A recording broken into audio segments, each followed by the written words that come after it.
Olá, meus amigos, sejam bem-vindos ao canal Politizando. Se você não se inscreveu ainda e puder, se inscreva no canal, ative as notificações e se gostar do vídeo, deixa o like, porque isso é muito importante para nós. Pessoal, hoje eu vou falar de um tema delicado que muita gente já me pediu para fazer outras vezes aqui, que é relacionado à vida partidária de Ciro Gomes.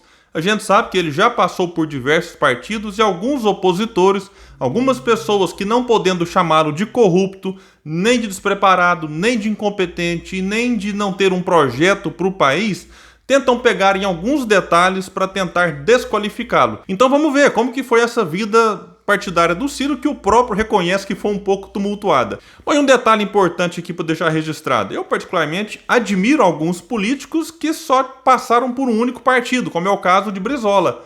Admiro outros que já saíram de um, foram para outro, depois saíram de novo, como é o caso, por exemplo, da Heloísa Helena, Marina Silva e o próprio Ciro Gomes. Já tem candidato de partido único que eu não tenho admiração nenhuma, por exemplo, Eunice Oliveira, José Sarney, e tem outros políticos que também mudaram de partido que também não têm a minha admiração, como é o caso de Jair Bolsonaro.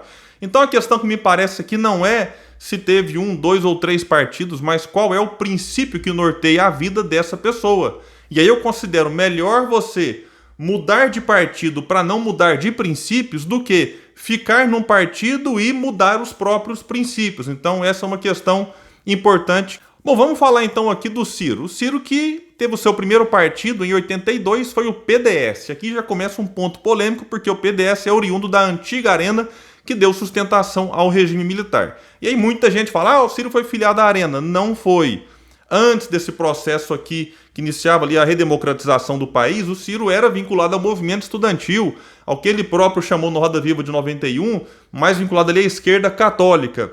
A filiação dele ao PDS se deu porque o pai dele era prefeito de Sobral e era do PDS. E na época você tinha ali o que se chamava do voto vinculado. Então você não podia votar no prefeito de um partido, no vereador de um outro partido. E o pai dele, prefeito, estava ali no processo de eleger o seu sucessor. Então ficaria complicado para o Ciro entrar na vida política, inclusive recebendo o apoio do pai, fazendo parte de um outro partido que não fosse o dele.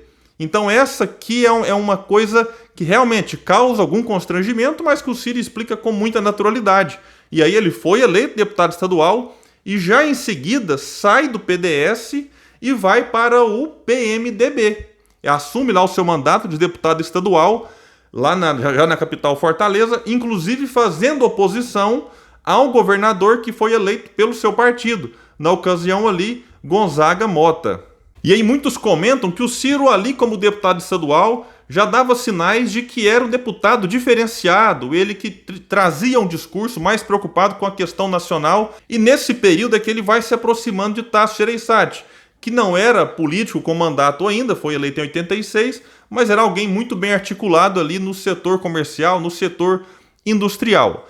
Em 86, o Ciro se reelege deputado estadual pelo PMDB, apoiando a candidatura de Tasso Gereissati. E o detalhe aqui é que ambos entram ali nessa campanha para derrubar aquilo que se chamava coronelismo, que dominava o Ceará. Então hoje o Ciro é acusado de coronel, quando na verdade ele junto com o Tasso foram os responsáveis por derrubar o coronelismo que realmente imperava no Ceará há muito tempo.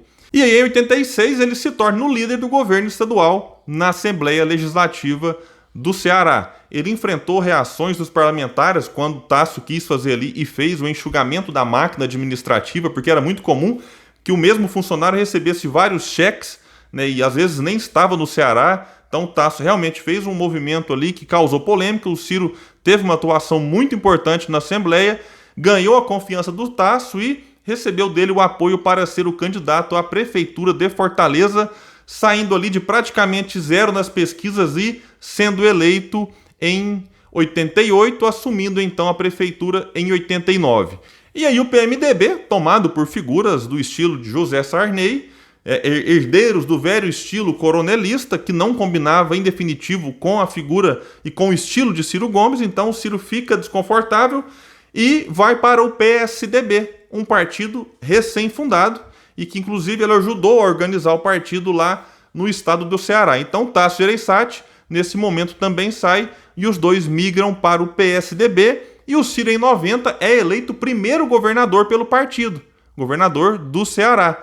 Assume em 91, a sua gestão o transformou no mais popular dos governadores do Brasil, chegando a atingir 74% de aprovação, de acordo com o Datafolha, em pesquisa feita em 1992. Ele foi relacionado pela revista Time como uma das 100 lideranças emergentes no cenário mundial. A gente poderia citar aqui vários feitos do Ciro como governador do estado. O Canal do Trabalhador é um desses, né? Tem até um vídeo aqui no canal intitulado O Homem que Fez um Rio, que de fato foi um rio, um canal de 120 quilômetros, detalhe, feito em 90 dias. Isso foi feito, né, com uma equipe gigantesca, com várias frentes de trabalho, para realmente salvar o povo de Fortaleza, região metropolitana, da seca que castigava e ameaçava deixar ali todo mundo sem água. Outro ponto importante, o Ciro reduziu em 32% a taxa de mortalidade infantil e ele recebeu o prêmio na Unicef por conta disso. Poderia citar aqui várias e várias outras coisas. Em 94, ele é convidado, de maneira até insistente, por Itamar Franco para assumir o Ministério da Fazenda. E num momento crítico e grave em que o Plano Real, que tinha derrubado a inflação, estava ali ameaçado. O Ciro, depois de uma certa resistência, aceita o convite e realmente tem uma atuação brilhante, muito importante para consolidar o Plano Real naquele período. Tempos depois, o Ciro fica decepcionado com os movimentos feitos por Fernando Henrique logo que assume a presidência da República. Ele vai para os Estados Unidos e aí em 96 ele sai do PSDB. Por quê? O Ciro, desde 91, a gente tem no Roda Viva aqui, mas eu acho que antes disso, já combatia o neoliberalismo. E o Fernando Henrique, quando assume a presidência, leva o neoliberalismo para o governo do PSDB. Então o Ciro considera isso uma traição aos princípios, né, que fundou o PSDB e que fez com que ele saísse do PMDB e fosse para o partido. Então o Ciro sai do PSDB, então nós temos aqui mais um movimento, mas plenamente justificável. E aí o Ciro, em 97, vai para o PPS, atualmente Cidadania, do Roberto Freire. Concorre à presidência pelo partido em 98 e em 2002, detalhe aqui que em 2002 ele recebeu o apoio de Leonel Brizola e do PDT, sendo o último candidato a presidente a receber o apoio do Brizola, enquanto este esteve aqui entre nós. E aí o Ciro apoia o Lula no segundo turno contra José Serra, recebe o convite para assumir o Ministério da Integração Nacional, coloca como uma das condições fazer a tão sonhada transposição do Rio São Francisco. Enfrentou muitas e muitas dificuldades para realmente concretizar esse sonho do povo nordestino, enfrentou resistência de todos os lados. O próprio Lula, em alguns momentos, quis desistir disso por conta da pressão que recebia, mas o Ciro comprou a briga, foi lá e tirou do papel esse projeto que existia desde Dom Pedro II. E aí o PPS desembarca do apoio que dava ao governo, e o Ciro, não concordando com aquele desembarque, resiste enquanto pôde ali no partido, até que chega um momento em que também sai do PPS e vai para o PSB. Sai do governo Lula, já ali no seu final, e se candidata a deputado federal pelo PSB, mas para ajudar o partido a romper a cláusula de barreira. E ele foi eleito deputado, o deputado mais votado do país, proporcionalmente falando, inclusive em números totais, ele ficou atrás só de Paulo Maluf, que era candidato pelo estado de São Paulo com o maior colégio eleitoral. Então, proporcionalmente, Ciro foi o candidato mais votado do país. Ajuda o PSB. O próprio Ciro disse que a experiência como deputado não lhe agradou, tanto é que ele, mesmo com essa votação expressiva, nunca mais voltou a ser deputado. Podia ter ficado lá tranquilo, como o Bolsonaro, por exemplo, sendo um deputado que, enfim, tinha ali os seus votos garantidos, mas não gostou da experiência e não continuou. Em 2010, ele tinha a expectativa de ser o candidato a presidente pelo partido. Só que aí o Eduardo Campos se acertou com o Lula e o Ciro ficou a ver navios. E em 2013, quando o Ciro percebeu que o Eduardo Campos estava presidente do partido, impondo a sua candidatura a presidente, ele então resolve sair do PSB e tempos depois vai para o recém-fundado PROS.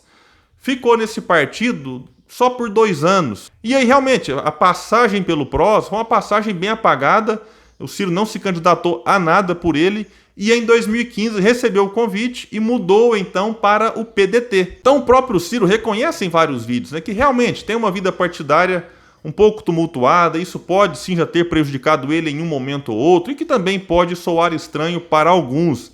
Ele, mesmo com tantas mudanças, mantém uma coerência absoluta em relação àquilo que ele defende. Eu já assisti várias vezes o Ciro no Roda Viva, desde 91 até a última participação dele em 2020. E a coerência dele em relação ao que ele pensa sobre o país, sobre a questão econômica, é absoluta. Então, realmente, é preferível você mudar de partido para manter os princípios do que mudar os princípios para ficar no mesmo partido. Bom, meus amigos, eu agradeço a todos. Quem puder, compartilhe esse vídeo. Vamos mostrar para as pessoas que tudo bem, mudar de partido tem lá os seus problemas, mas em alguns casos tem lá também as suas vantagens. Um abraço e até o próximo vídeo aqui no canal Politizando.